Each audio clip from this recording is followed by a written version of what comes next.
લડવું હોય તો હક અધિકાર અને પોતાનો જાત કરવાનો અંદર લડીને હું કરવાના તમે એટલે અંદર લડવાનું નથી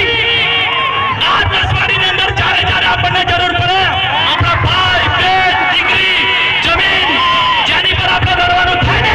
ત્યારે લડો બાકી અત્યારે આપણે લડવાનું નથી એટલે હવે આપણો કાર્યક્રમ પાછો હમણાં સભાનો ચાલુ કરવાનો છે તો આપણે બધા શાંતિથી કોઈ પણ વ્યવસ્થાનો ભંગ ના થાય એવું આપણે કરવાનું છે